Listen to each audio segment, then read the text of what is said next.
It's 12 noon on the East Coast, 9 a.m. on the West. And this is Reprint. This isn't breaking headlines. This is a second look with context added for perspective. This is Reprint, edited after the headline.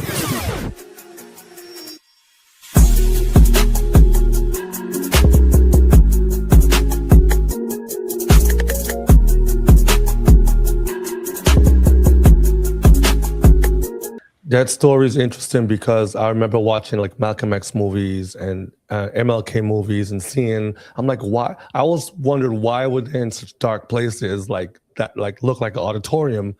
But now as you say that, I'm like, well, it makes a lot of sense. Theaters. Yeah, yeah, it makes a lot of sense. Now you have me curious because I'm curious about a lot of things, and I'm one of those people that look it up. Yeah. You know? I actually, even after scouting, sometimes I would go land in the Auburn Avenue Library because I would discover things like a building that I can't wait to tell a story about called the Walu Haji. And it was a gentleman paid over $1 million in the 50s to build a structure in Northwest Atlanta. Wow. I can't wait to tell you about that. But I would go to the Auburn Avenue Library. I want to see, is this real? What these people are telling me. The elders who were still on site at these properties were telling me all this history, and I thought, what? No way. Wow. So it just morphed into a show. Yeah, it morphed into a series. I love it. What a cultural gem you are to the city of Atlanta, because we were talking about how, you know, it's important for these stories to be told so that they won't disappear. You know, they won't go away. And Jen, we started this week with a conversation about AI and tech.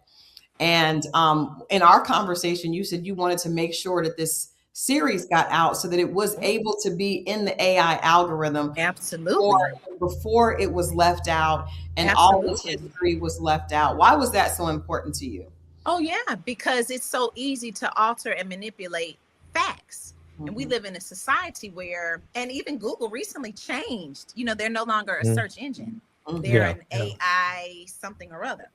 So my absolute need for this show to have algorithm traction is so that the history data is there in the search. If you search Prince Hall Mason's building, Southwest Atlanta, downtown Atlanta, Sweet Auburn, I want it to pop up because the young generation, see, we grew up on Encyclopedia Britannicas. Okay. Where you wanted to know something, you looked in the World Almanac. Okay. You looked in encyclopedia. You looked in a book, right, where the words were printed, and you can't manipulate print. Right. But in the world we're living in today, everyone is going digital. Who controls the text? Who controls it? Yeah. You know, it can be manipulated, especially as media companies become conglomerates. And they control, and multiple people own multiple platforms. They control the data, they control the algorithm presence, you know. And so I just want to make sure that it's out there. So I'm telling people, share this information, because I learned of a lot of it just from scouting. And I'm from Atlanta, and I should know way more. And my colleagues definitely from California or New York or wherever they're from, they don't know. Some of them don't even know who Maynard Jackson was. Wow. And Maynard Jackson changed Atlanta in the 70s when he became the mayor. Absolutely. And I'm like, that's when I said, okay, this is enough. You don't know who Maynard Jackson is. You work here in the state of Georgia and in the metro Atlanta area. We got to figure some stuff out. We need to have a show. Show has to happen right now. Right now. Let's stop what we're doing. I think your show is very, very important because I remember growing up in the 70s and 80s, we had Sesame Street. We had Electric Company. And your show reminds me of that vibe of like a Sesame Street or Electric Company. And I'm just like, man, she should put this on PBS because it feels like that. And because the kids need to know their history of where they are. And I wanted to ask this question. How do you prepare for, you know, these things? Because, you know, I did some extra work before. And every time I watch a TV show or movie now, I'm always focused on the extras or the show or the scenes or the backgrounds. How do you prepare for these types of your show, like to For study these locations. things. Yeah. Oh yeah. Well, first, thank you for comparing me to Sesame Street Electric Company, and also let's not forget Schoolhouse Rock. There you Because Yes. I learned Yes, a lot yes. about I'm just a bill on Capitol Hill. Like There you go. we remember things in rhythms, and we remember them in short bites. And that's why I really want Yo to stay short, because people's capacity can only swallow so much at one time. Especially now. Yeah, people are like, Twitterverse. They're like 13 characters. What you got? I'm like, whoa. But yeah, to prepare for locations, we have to read those scripts.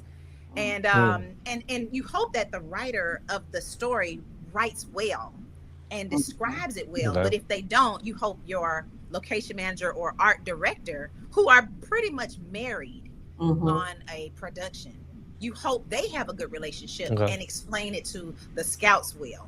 But sometimes they leave it up to the scouts. There have been several times where I have scouted something and we're selling the location through photographs or cell phone footage or something like that.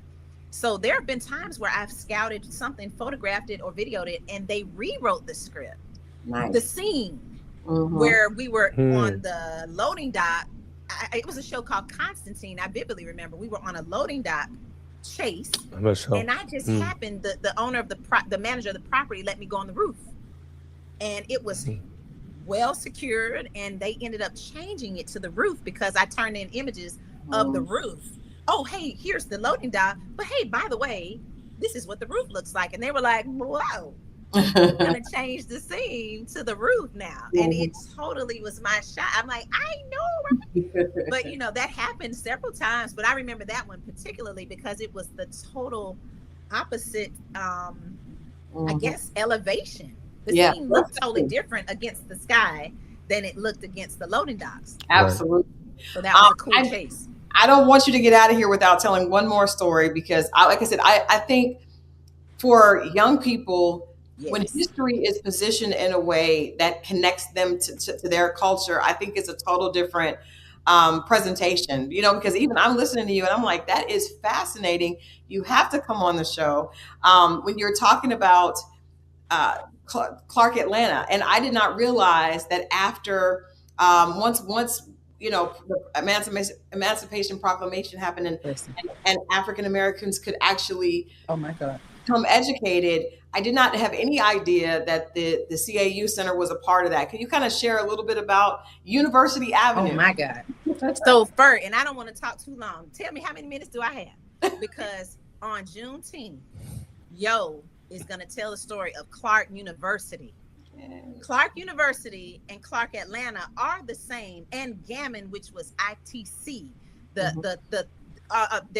a college over there that raises ministers, educates ministers, ITC. But anyway, they started somewhere else, which I will reveal on Friday. They did not start over in the AU Center. They started somewhere else in Atlanta. But there's evidence still remaining of this section of town that we drive past every day. And on the freeway ramp, it gives a clue to this. Every day we are coming from 85 North, 85 South. We see the sign and we don't pay attention to it. But right after enslaved people were freed, they did not walk. They ran to college. They ran to the university. They ran to elementary school. They were forbidden to learn. And within a 30-year span, these people were enslaved with one year of education to now having doctorate degrees. I mean, they were like, boom. The AU Center, Clark University, Morehouse, Spelman, they were the beginning. They started right on the year practically of the end of slavery. If you look at their founding dates, I believe Morehouse was the date, or Spelman was the day, the year that enslavement ended. I mean, it was like boom, boom. Morris Brown was found in 1881 or something like boom, boom, boom. Like they wasted no time, and some became like Alonzo Herndon. People around that energy became millionaires, and but yeah, So these people, so thank you to the Atlanta University Center's Woodruff Library for giving me archives that will show you the pictures of these beautiful graduates and students and professors.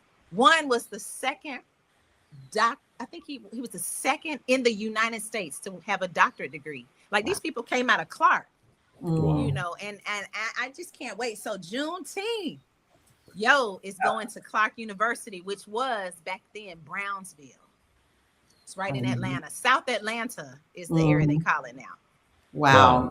Just beautiful. And it's so inspiring. I think, you know, for me, if as a young kid growing up in Tulsa, Oklahoma, I didn't hear about the triumphant stories. We didn't hear that, right? You didn't hear that as soon as this happened, we were going against running everything and becoming educated. What we hear is, oh, when they built something up, it was torn down, you know, and this is what happened in the negativity. Yeah. And that's another reason why your series is so important, because it instills a sense of pride and connects us to who we are and, you know, where we come from in a way that is just, it's just, it can't help but make you feel proud. It can't help but make you feel like you're a part of a beautiful legacy. You have to know the greatness that you derive, in which you derive. You have to know. You have to know the true stories. You have to know the full stories. I can only tell so much inside of an average of 5 minutes on socials and on the web. But please continue to research these stories. And what we'll do is continue to give like post content. We call it after the show. That gives another extended opportunity to learn more about the area or the topic. So, but yeah, people there, and I won't just say this show is not only about Black people, but the stories that I'm telling about Black people. You absolutely need to know this, because I even didn't know everything. I'm learning some of this as I go, and I'm just enamored by in shock almost of the greatness of the people that came before us.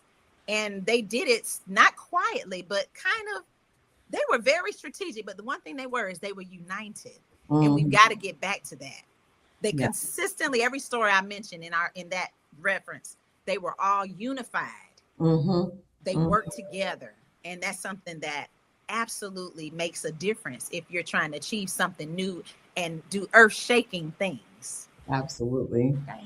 Well, Jen, we have enjoyed you. I'm sure our audience, this is on Spotify, so people are going to hear this.